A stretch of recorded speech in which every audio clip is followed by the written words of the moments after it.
pessoal, novamente com o nosso Comer Bem Pode. E hoje eu entrevisto a Laudiana Surubim, psicopedagoga. Vamos entender um pouquinho o que é a psicopedagogia, onde é que eu encontro essa possibilidade de atuação, quando é que eu tenho que ter essa psicopedagoga na minha vida e na minha composição de família. Laudiana, muito obrigada por você estar aqui. Olá, Paula, eu que agradeço pelo convite. Queria saber de você, da sua formação, como que você chegou à psicopedagogia? Então, minha formação, minha graduação é psicopedagoga, eu sou pedagoga. Eu trabalhei muito tempo com alfabetização, amo alfabetização. Eu acho que por isso eu fui para a área da psicopedagogia, porque eu comecei a identificar, no meu período de docência, as dificuldades que muitas crianças tinham no processo de alfabetização e que não eram só dificuldades pedagógicas, que tinham outras questões que interferiam nas dificuldades daquela criança, como situação social, familiar, algumas crianças tinham características de transtornos, de síndromes que às vezes a família mesmo não conhecia. E, enquanto docente, a gente não tem total conhecimento dessas informações. Então, aquilo começou a me despertar. Como eu poderia descobrir a raiz do problema e ajudar as crianças?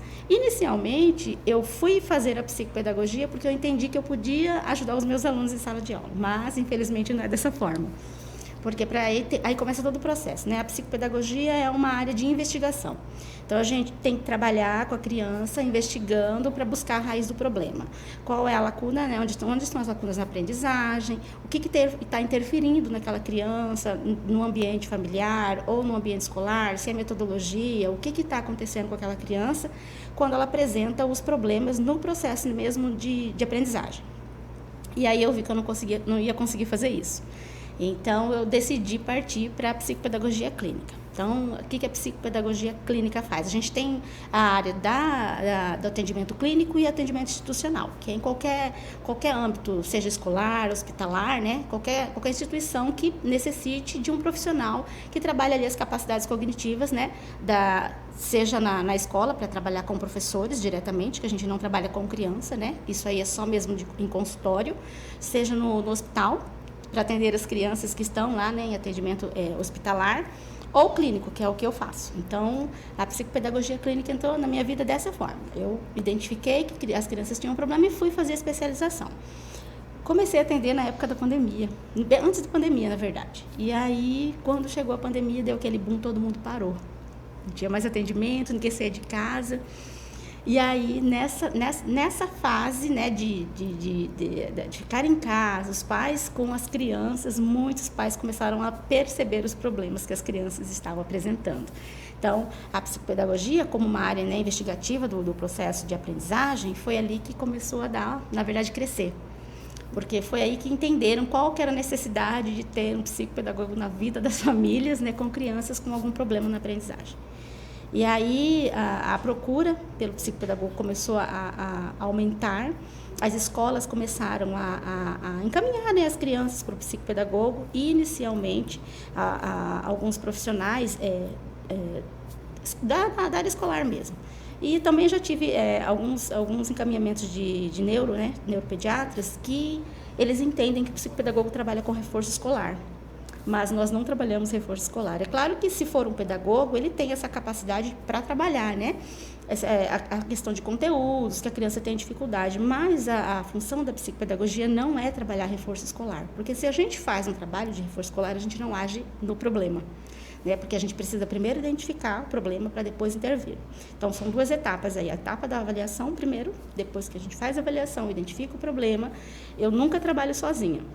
Eu sempre trabalho com outros profissionais. Então, eu identifico que a criança aparece ali na avaliação, sinaliza para mim que a criança tem um problema na questão de consciência fonológica, a criança tem algum problema na fala, eu já encaminho para um fono.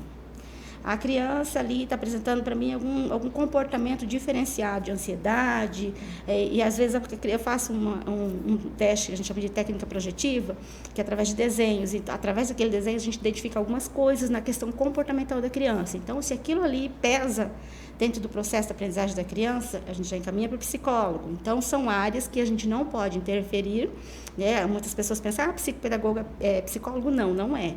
Nós precisamos entender um pouco do processo, né, da questão comportamental da criança para a gente poder encaminhar depois para essas outras áreas que não são as nossas áreas. Para ter um correto discernimento e encaminhamento. Né? Exatamente, porque são áreas diferentes, a gente pode trabalhar dentro no contexto multidisciplinar, né, para ajudar aquela criança, mas cada um na sua área. Então, eu sou muito ética nesse ponto, né? Não é a minha área, se é problema comportamental, eu sempre falo para a família, olha, no primeiro, o que a gente chama de entrevista familiar, primeiro contato, se eu precisar encaminhar o seu filho para um outro profissional, quando eu verificar que não está dentro do contexto da psicopedagogia, há algum problema para vocês? A família geralmente fala que não. Então, eu já deixo assim, bem claro que a gente precisa encaminhar para outros profissionais. E o psicopedagogo, ele trabalha em quais fases da vida?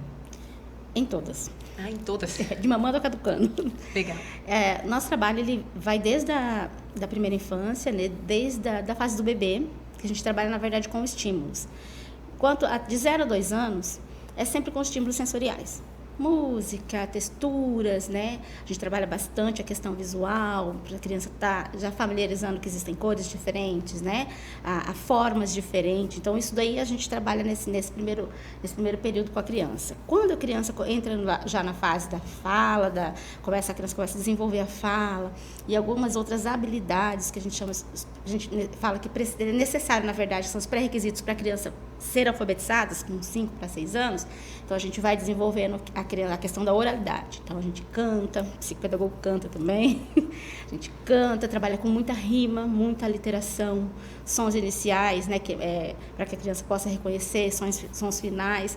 E depois, quando a criança entra no processo mesmo da alfabetização, a gente vai trabalhando o fortalecimento das habilidades, que a gente chama leitoras, né? E uma criança que lê bem é uma criança que vai escrever bem.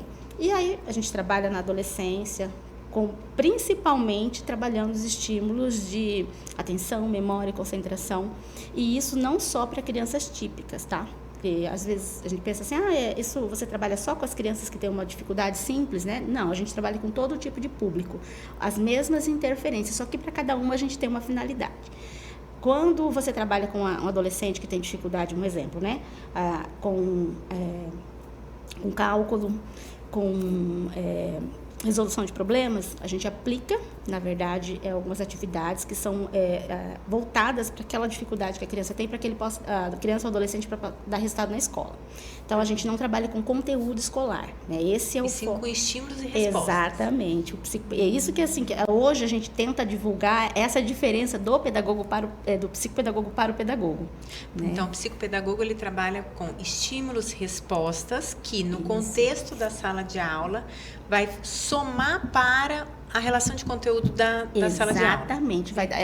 Os estímulos que são feitos no consultório é para dar o resultado na escola. Mas não é de conteúdo, ele é estímulo... Não. Estímulos somente de...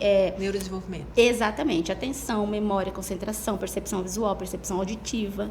Então, todas essas interferências a gente faz no processo que a gente chama que é o tratamento, né? Não é fácil, né? Não é. Meu Deus, é delicadíssimo isso. Quando a criança tem... Porque existem dificuldades de aprendizagem, existem transtornos na aprendizagem, no processo de aprendizagem. Quando a criança tem um diagnóstico, um exemplo de dislexia, uma descalculia, ou a criança tem algum transtorno, né, como TDAH, que é o mais comum, né? Então, a gente trabalha esses mesmos estímulos para que a criança possa ir se condicionando dentro da dificuldade que ela tem. A criança que tem TDAH, exemplo, até mesmo a criança que tem dislexia, elas têm muita dificuldade com atenção, memória. Então, a gente vai trabalhar justamente nessa área que a criança tem dificuldade. Como eu disse para você, né, que a gente trabalha de mamando a caducando, com idosos a gente trabalha geralmente com idosos que têm problema de memória, tem alguma doença degenerativa, até mesmo motora. A gente trabalha a questão da coordenação motora fina com... quem não conhece pensa que são brinquedos, mas eu chamo de instrumentos terapêuticos. São brinquedos terapêuticos de encaixe, que não é igual aqueles que você acha numa loja de brinquedos, né? Na verdade, são brinquedos terapêuticos mesmo, que eles vão ter uma finalidade, uma função. Porque tem que ter funcionalidade, né? Você vai usar um brinquedo, tem que ter função. Então, a gente usa esses brinquedos para criança ou para adulto. São os mesmos brinquedos, mas a gente vai interferir de acordo com a maturidade com a idade e com a necessidade também do público, né, que a gente recebe. E a gente acha muitas vezes que é só na infância e na adolescência, né? E na verdade a gente observa hoje muitos diagnósticos adultos. Exatamente, diagnóstico tardio que a gente fala. Né? Às vezes eu pego no consultório um paciente que ele vira pra mim e fala assim, não, eu tenho TDAH. Eu falo assim, tá, mas e aí, o que você fez? Não, nada. Eu falei, tá, mas aí não terminou a faculdade? Não consigo terminar a faculdade, não consigo sentar, não consigo me concentrar. Eu falei, tá, mas você procurou uma ajuda? Um psicopedagogo, um psicólogo, um profissional neurologista, para que a gente possa trabalhar nessa integralidade, para que você tenha os seus objetivos sanados? Não, ninguém me falou. Eu falo assim, então, vamos lá. O que dá? Qual é o primeiro passo? Vamos explicar para que é cada coisa, a importância da psicopedagogia na relação de estímulos, no caso de um TDAH, e aí você entender que você precisa de estímulos, respostas, para que você reflita lá na sua formação superior, conseguir até ficar sentado. Exatamente. A questão do TDAH, que hoje é muito comum, né, os diagnósticos estão cada dia mais aumentando, é que é necessário a terapia. A terapia é necessária, não tem como fugir, tá? A pessoa que tem, seja criança, seja adolescente, seja adulto, tem que fazer a terapia. Não só com psicopedagogo, mas com outros profissionais também. Mas, por que é necessária a terapia? Para o condicionamento do cérebro. Né? O cérebro de uma pessoa com TDAH, ele é agitado demais. Então, ele precisa trabalhar o condicionamento do cérebro, o tempo de cada coisa, de cada ação, né? A questão, quem tem TDAH tem dificuldade de esperar, né? E por não conseguir esperar, não consegue terminar nada do que ele começa, e procrastina tudo. Né? Então, isso a gente vê que é algo assim, é muito comum. Aí você me pergunta assim, de repente, como já me perguntaram, por que hoje está tão comum o TDAH? Porque os fatores que transformam, né, um indivíduo em alguém que tem esse transtorno, que no caso a pessoa já nasce com esse transtorno, são fatores assim que são muito comuns na vida das pessoas. Alcoolismo dos pais, fumo, uso de drogas lícitas, até mesmo drogas lícitas. A mãe tá gestante, tem que estar tomando algum medicamento por conta de ter pressão alta, tem diabetes. Não sabe que tá grávida. Aí não sabe. E até mesmo quando está grávida, precisa continuar tomando determinados medicamentos. Isso vai influenciar. Então, é muito comum. Antigamente, talvez não se tivesse tanto conhecimento e a dimensão do problema, mas ele já existia. Interessantíssimo. No congresso da APAE, agora o último que eu fui, eu tive a oportunidade de apresentar 2 trabalhos. E eu achei maravilhoso um bloco de palestras da área de neurologia que falava exatamente isso, que as observações, os acontecimentos primários, eles são o maior número responsável pelas patologias neurológicas após nascimento. Chega a 80% evitáveis. Sim. Bebida alcoólica. E assim, na hora que o neurologista falou, eu falei assim, minha nossa senhora, 80? Bebida alcoólica, tudo que você acabou de relatar. Eu falei assim, nossa, até pedi a palestra do cara depois.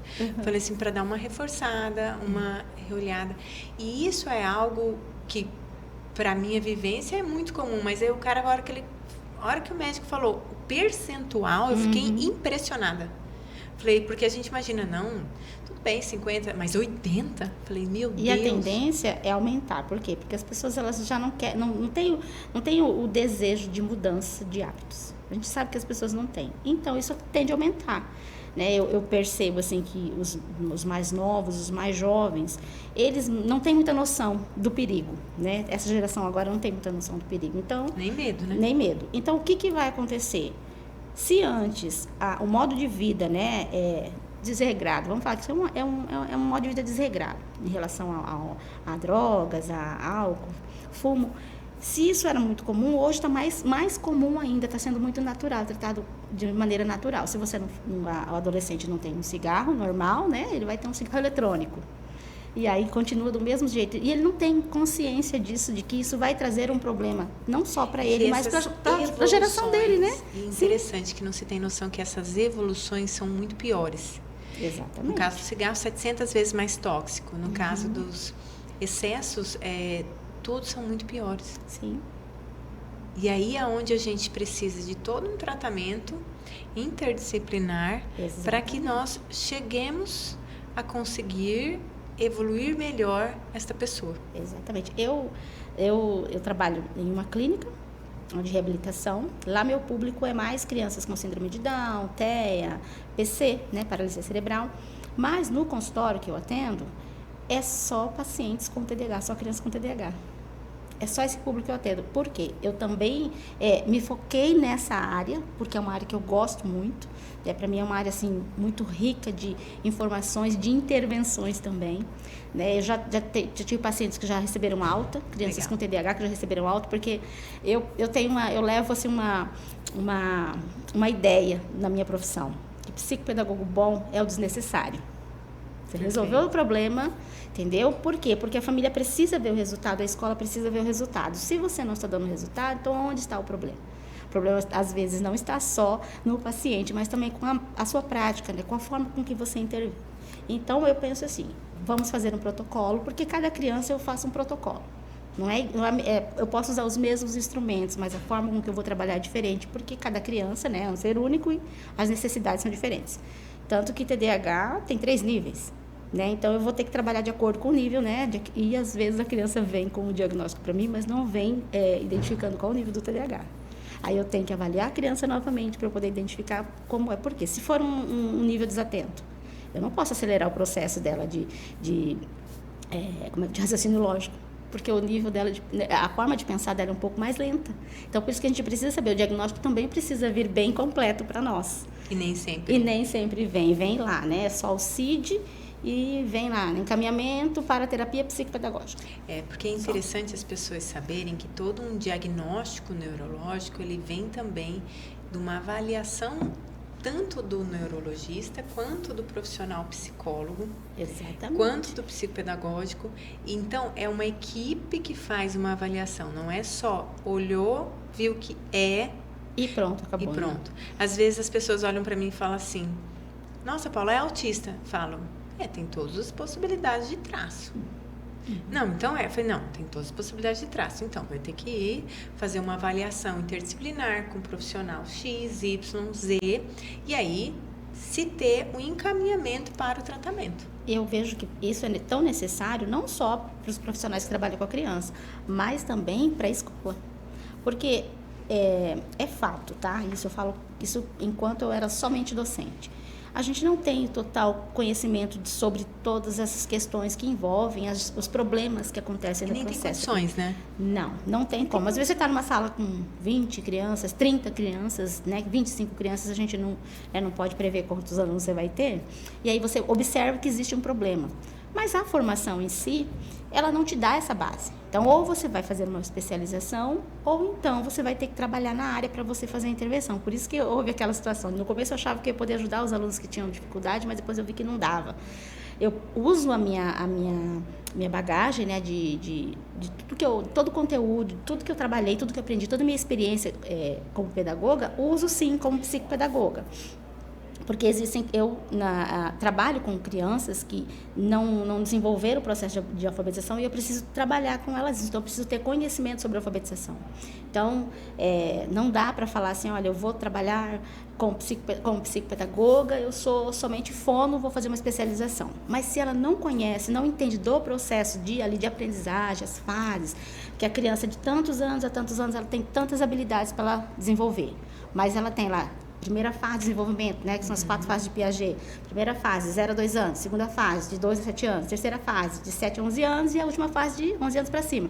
Tem que conhecer muito sobre essas fases. Por quê? O que a criança precisa ter de habilidade de 2 a 7 anos? Olha só, de 2 a 7 anos são 5 anos aí. Então, ela não vai conseguir ter todas as habilidades com 2, com 3. Ela tem até 7 anos para ela desenvolver. Para crianças típicas, né? Crianças que não têm nenhum laudo, nenhum diagnóstico, né? Para essas crianças, demora esses 5 anos. Imagina para uma criança que tem algum tipo de necessidade especial. Então, aí você vai, o profissional, até mesmo o professor, precisa saber que essa criança vai sair daquela fase com lacunas. Então, na fase seguinte, ela tem que recuperar o que está perdido. E é interessante, se ela fizer o acompanhamento psicopedagógico, ela consegue ir sanando essas lacunas. Sim. Com o desenvolvimento escolar. É o que eu observo. Exatamente. E que é lindo. Gente, é lindo.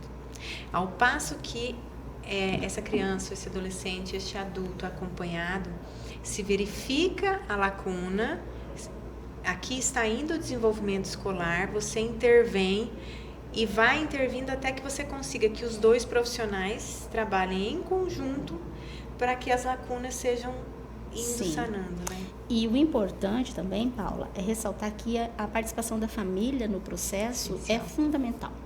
Porque, pensa, a gente faz o processo, né, das intervenções clínicas com a criança para dar resultado na escola. Aí dá um resultado na escola, mas a família precisa apoiar esse processo também. Você sabe o que eu falo, Lau? Que a família é a protagonista. Sim. A família em tudo é protagonista. Se ela não agir junto com a gente...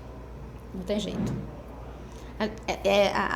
É claro que assim, o primeiro passo que a família dá nesse protagonismo é levar, né, para o terapeuta.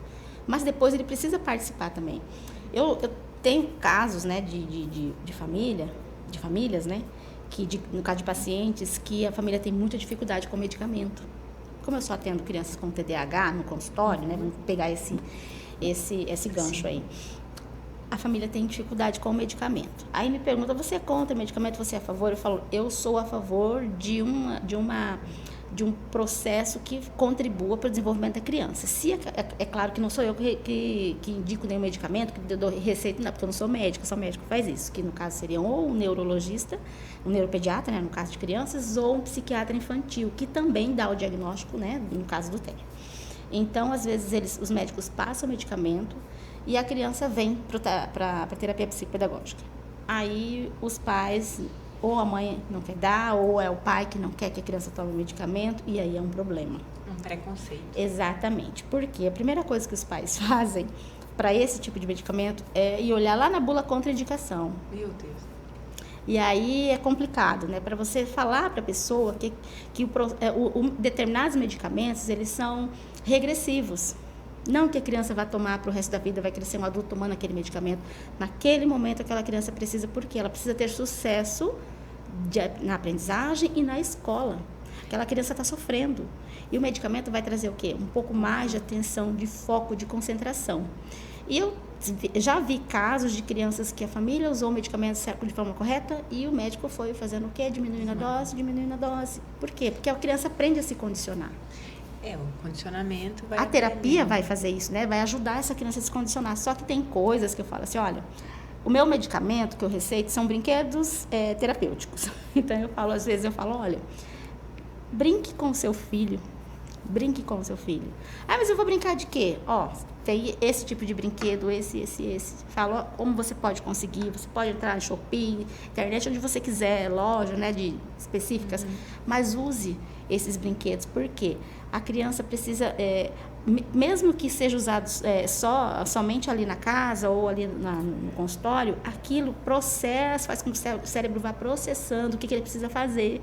E geralmente os brinquedos terapêuticos, eles são brinquedos para resolução de problemas. E não é só para manter atenção, concentração, memória. É para resolução de problemas. E resolução de problemas não é só questão matemática, é para a vida. Né? É para a vida. Então, as crianças precisam ter esse hábito. Então, quebra-cabeça, ótimo. O problema jogo da da cama memória. desarrumada, como é que resolve? Arrumando a cama. Mas aí se você não ensinar, a criança não vai saber. Exatamente. Você não pode cobrar aquilo que você não ensinou. Você não pode falar assim, eu quero que você siga um padrão, que o seu filho siga um padrão, se você não foi o padrão para ele. Não é verdade? Então, assim, é por isso que a família é importante dentro do processo. E antes a gente falava assim que 75% existe uma referência, hoje é 90%, né? Então, né? É a sua referência para Exatamente, o seu você tem que ser referência. Então, eu amo muito a minha profissão por conta dessas descobertas. Né? A gente cria muitos vínculos, sabe, com a criança, realmente a gente cria mesmo, mas os resultados é que fazem com que a gente não desista. Eu, pelo menos, eu sou uma profissional que eu não desisti na época da pandemia, porque não foi fácil, acho que para nenhum profissional que era profissional independente, liberal, eu abri, na verdade, o meu consultório na minha casa. Com 6 meses que eu estava atendendo, veio a pandemia, parou tudo. E eu falei, agora teve os investimentos, né? Todo o período, depois que eu terminei a minha especialização, fiquei 6 meses estudando ainda. Eu falava, não, eu quero usar os protocolos certos, eu quero usar as intervenções corretas. Então, foi todo um processo para mim. Aí veio a pandemia, parou tudo. Aí eu falei, agora eu desisto? Porque eu tinha duas opções, né? Ou eu continuava, esperava passar um período, ou eu ia desistir, né? Aí eu falei, não vou desistir. Agora não dá para desistir mais. Falei, nossa, todo o esforço. Sim, né? Não é só questão do esforço financeiro, esforço emocional, psicológico, o apoio do meu marido, do meu filho, todo mundo me apoia. Não, mãe, vai, meu filho, vai. Falando, meu esposo falava, para tudo tô aqui do seu lado, né? Então, assim, o que me motivou naquele momento difícil para todas as famílias foi o meu apoio familiar mesmo. Foi a minha base. E eu não desisti. Hoje trabalho com o que gosto, não vou falar para você que não gosto e faço, eu amo demais, entendeu? É tudo muito que eu queria para minha vida, eu acho que é tudo que eu queria mesmo para minha vida. Não tenho assim, não posso falar assim, me arrependo dos meus 16 anos de docente, que eu dei aula 16 anos, né? Não me arrependo, né? Mas foi um período da minha vida ótimo, me fez crescer como Talvez pessoa. Se você conhecesse a psicopedagogia logo na saída da formação superior, Sim. Você não teria ido. Exatamente. Porque não teria vivenciado... todo o processo, né? Todo o processo. Eu acho muito interessante você vivenciar o processo, ver a necessidade e ver que esta formação tampa esta lacuna, soma com essa lacuna para que você consiga pegar e desenvolver ali. Exatamente. Então, hoje eu me sinto realizada naquilo que eu faço. Né? Hoje, de repente, não posso dizer que amanhã não vou voltar de novo para a sala de aula, né? Porque eu sou professora, né? Pedagogo é professor sempre pro resto da vida. É a formação dele, né? Mas hoje me sinto muito realizada com o que eu faço. Aprendi muito. Já sofri muito também. Acho que a gente sofre em qualquer área, você sofre um pouco, Todas as né? áreas a gente sofre. Mas, assim, tenho visto o meu crescimento, né, enquanto profissional, e tenho visto assim, o quanto que eu posso contribuir também para o desenvolvimento dos meus pacientes. E isso me dá muita paz, né, no que eu estou fazendo. A gente vê o sucesso, o processo de aprendizado de quem a gente está ali somando na colaboração do dia de amanhã, é muito prazeroso. Quem está vendo a gente, quem está em casa, falou assim, nossa, que legal a psicopedagogia. Como que quem é uma mãe, um pai, um avô e uma avó identifica a necessidade de ir em um psicopedagogo? Bom, a primeira coisa inicialmente a gente vai pensar, o psicopedagogo ele vai fazer intervenções nas questões de dificuldades, né, da criança no âmbito escolar. A gente não faz só intervenções nessa área, mas inicialmente seria aí. Crianças com dificuldades na leitura, na escrita, crianças com problemas no comportamento mesmo, né, muito agitado, porque nós não fazemos nós não damos o laudo do TDAH, mas a gente faz o processo todo de avaliação e a gente faz o encaminhamento e nesse encaminhamento a gente já vai dando ali a nossa hipótese diagnóstica, que é o que nós fazemos, hipótese diagnóstica. Então, a gente já faz para crianças com a dislexia, que geralmente crianças que não conseguem se apropriar da leitura e da escrita, interpretar, geralmente pode estar relacionado, né, à questão da dislexia. Então, isso, inicialmente, a família e a escola, pelo menos a escola precisa observar já desde a educação infantil. Entendeu? Não é quando a criança está lá no quarto, quinto ano, está com dificuldade. Então, passou todo esse tempo essa criança sofrendo? Não, seu filho está com dificuldade. Chegou na idade de leitura, de se apropriar da leitura da escrita, não se apropriou, existe ali algo de errado que não está certo, né? Existem vários diagnósticos aqui no Brasil, até onde eu vi, não são usados, mas que nos países mais desenvolvidos são utilizados dentro do ambiente escolar. É uma pena que nós ainda não desenvolvemos este hábito dentro do ambiente escolar, de uma vez ou duas vezes por ano, fazer os questionários de possibilidade de avaliação. Sim, seria interessante. E assim, eu tenho alguns que eu faço em consultório para a possibilidade de encaminhamento para os pais poderem pegar e visualizar, né? Porque às vezes você fala, não, pai e mãe, vem cá, vocês vão fazer esse questionário que é feito tem um que é feito de 3 meses a 16 meses, dá uma olhadinha. Nossa, encaixou 60%, 70%. Então, talvez seria interessante vocês darem uma olhadinha a mais. Exatamente. Vamos consultar alguém que possa esclarecer melhor e tudo mais. E Bom, a gente não observa. Eu vejo a psicopedagogia como uma profissão que está crescendo, né? A gente ainda está engatinhando né? Ainda está engatinhando. Mas eu vejo que mais para frente o trabalho vai ser bem focado, né? Os profissionais vão começar a ascender e aí as pessoas vão entender como é que é o processo, né, do nosso trabalho. Mas seria importante se todas as escolas tivessem psicopedagogo. Para poder dar o apoio necessário para os professores também. Os próprios professores, existem protocolos que o professor pode desenvolver ali na sala de aula com os alunos dele, aplicar com os alunos, até mesmo questionário com os pais, como você está falando. Mas tem muitos professores que não têm conhecimento disso, entendeu? Então, por quê? A gente vê que é uma falha, não é uma falha somente uma falha docente, mas uma falha mesmo, eu acredito que burocrática da própria escola.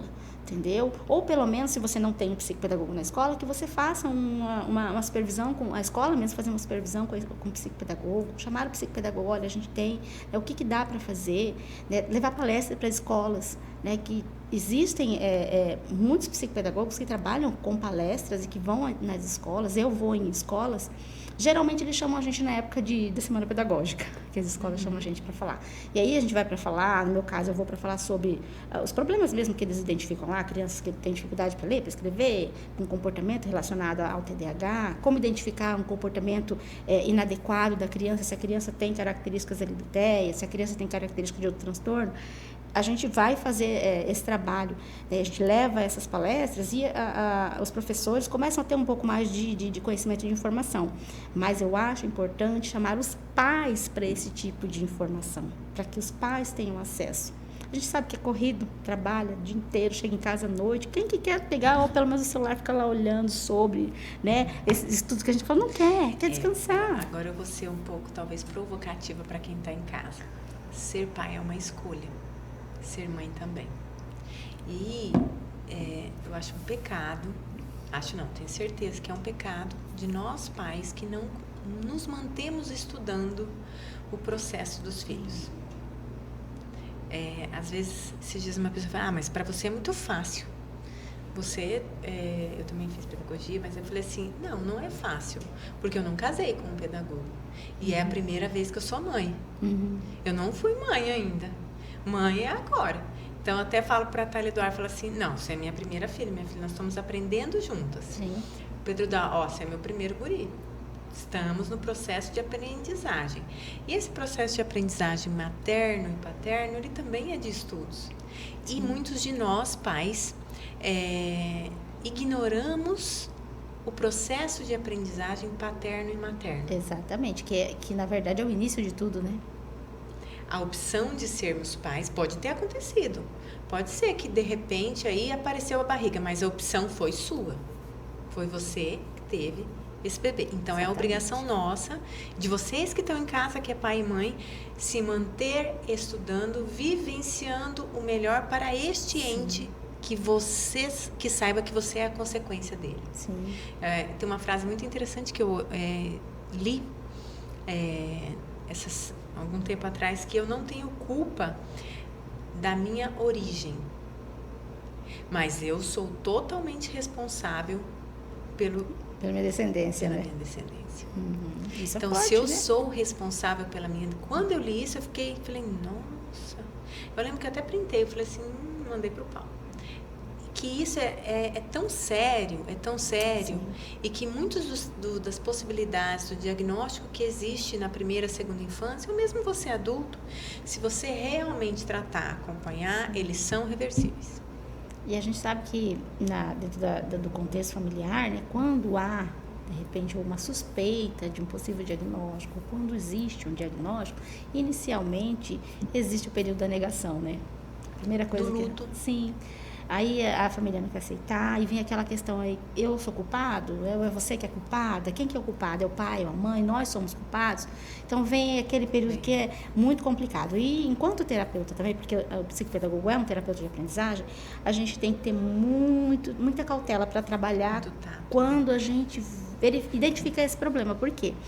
Porque essa é uma questão que não envolve a psicopedagogia em si, ela envolve a psicologia. E aí a gente precisa ter todo o manejo para que essa família entenda que ela precisa fazer uma terapia também, né? Que ela precisa de cuidados, né? Porque não é fácil receber um diagnóstico, seja por mais simples que seja, porque um diagnóstico Mesmo que seja o mais simples, a família já pensa, meu filho é incapaz. Déficit de aprendizagem. É incapaz, ele já classifica a criança e não é isso, entendeu? Eu não trabalho com diagnóstico, eu costumo dizer que eu trabalho com possibilidades. Então, para mim, sempre há uma possibilidade de aprendizagem. Toda criança vai aprender, seja uma criança com uma lesão muito séria, né, de neurodesenvolvimento, seja uma criança com um pouco menos grave, né, em determinado diagnóstico, mas eu vejo possibilidade em tudo. Só existe um tempo. Isso é verdade. E é diferente para cada criança, né? Mas a gente vai trabalhar às vezes a mãe fala, meu filho vai fazer tal coisa. Eu falo, mãe, a gente não vai se preocupar se ele vai ou não vai fazer. Vamos nos preocupar em desenvolver as fases que ele precisa. Quando ele vai desenvolvendo, ele vai dando resposta. Mas a gente precisa desenvolver essas fases, que é o que eu sempre vou bater, né? São fases do desenvolvimento. Então, se a gente não conhece, a gente não tem como ir diretamente na raiz do problema. Tem que saber, né? Verdade. Lau, que conversa maravilhosa. Lau, como que a gente acha você? Deixa eu ver aqui, porque eu sempre confundo o número, tá? Eu atendo no consultório, segunda-feira, tá? A segunda-feira somente à tarde e no sábado de manhã, que nos outros horários da semana eu tô lá na Abilis. Lá, o consultório fica lá na 25 de dezembro, 768, lá no Jardim dos Estados. E como se eu quero te achar, aonde que eu ligo, vejo o seu Instagram? Meu Instagram é Psicolaudiana, tá? E lá tem todo o meu trabalho, eu coloco vídeos, eu coloco fotos, eu coloco sugestões, eu gravo vídeos também para professores, né? Dúvidas que eles têm. Meu trabalho está todo lá. Vou linkar a Lau pra gente. Muito obrigada, Lau, por Eu que essa agradeço tarde. pelo convite, foi muito bom estar aqui, muito Gente, gostoso. É muito gostoso. Espero que vocês também tenham amado, como eu, que tenha melhorado já um pouquinho o olhar de vocês para os nossos entes familiares. Muito obrigada e eu espero vocês na próxima semana no nosso Comer Bem Pode. Até mais!